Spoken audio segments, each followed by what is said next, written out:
বর্তমান অর্থ ব্যবস্থাকে টেনে তুলতে সম্প্রতি বিনিয়োগ সম্মেলন কিছুটা আশা জাগালেও অন্তর্বর্তী সরকারের হঠাৎ বাড়তি চ্যালেঞ্জ ট্রাম্পের শুল্ক আরোপ নীতি। তাই করণীয় নির্ধারণে জরুরি শক্ত কূটনীতি ও নীতিগত পদক্ষেপ। এ অবস্থায় বাংলাদেশ সফর করেন যুক্তরাষ্ট্রের দুই উপসহকারী পররাষ্ট্রমন্ত্রী নিকোল চুলিক ও অ্যান্ড্রু হেরাপ। এ সময় আলোচনায় প্রাধান্য পায় ডক্টর ইউনূসের নেতৃত্বে সংস্কার ও গণতান্ত্রিক উত্তরণ, ট্রাম্পের শুল্কারোপ, রোহিঙ্গা সংকটে সহায়তা এবং মিয়ানমার পরিস্থিতি সহ ওয়াশিংটন ঢাকা সম্পর্কের নানা দিক। ফরেন সার্ভিস দিবস উপলক্ষে এক আলোচনা শেষে পররাষ্ট্র উপদেষ্টা জানান, যুক্তরাষ্ট্রের দুই প্রতিনিধির সঙ্গে আলোচনা হয়েছে বাড়তি শুল্ক আরোপ নিয়ে। ব্যবসার উন্নয়নে বাধা দূর করতে ইতিবাচক সাড়া দিয়েছেন মার্কিন প্রতিনিধিরা। ট্যারিফের প্রসঙ্গ উঠেছে এবং আমরা বলেছি যে আমরা তো চেষ্টা করছি তোমাদের বাণিজ্য বাধা কমিয়ে আনতে, এবং আমি আরেকটা পয়েন্ট উল্লেখ করেছি যে আসলে তো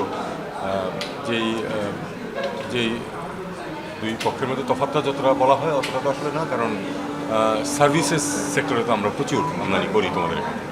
বান্ডেল থাকলে প্রতি সেনমানিতে টাকা বাঁচবে। বিকাশ সেনমানি বান্ডেল কিনে জিতুন প্রতি লেনদেনে। যদিও আরাকান আর্মির বিষয়ে যুক্তরাষ্ট্রের দুই প্রতিনিধির সঙ্গে হয়নি কোনো আলোচনা, তবে রোহিঙ্গা ইস্যুতে বাংলাদেশ যে জটিলতায় রয়েছে তা যুক্তরাষ্ট্রের প্রতিনিধিদের জানিয়েছে ঢাকা। রোহিঙ্গা সমস্যার সমাধান না হলে যদি ওখানে যুদ্ধ শেষও হয়ে যায় তারপর শান্তি আসবে না, এটা আমি খুব শক্তভাবে বলেছি।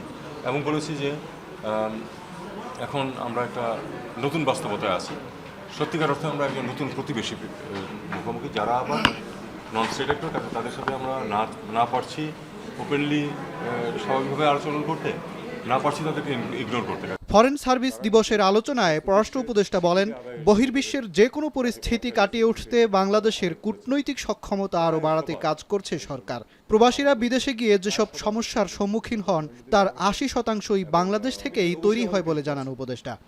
পুরোটা আমাদের না, অন্যদেরও আছে, আমাদেরও কৃতিত্ব আছে, কিন্তু এটাও ঠিক যে এখানে আমাদের সীমাবদ্ধতা অনেক। আমি জানি যে আমাদের সম্পদের অভাব, আমাদের লোকবলের অভাব।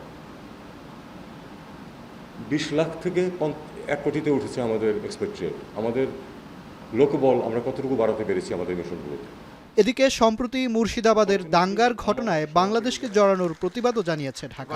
ইতিমধ্যেই গতকালই একটা স্টেটমেন্ট দেওয়া হয়েছে। মাজহার মাহবুব, এখন ঢাকা।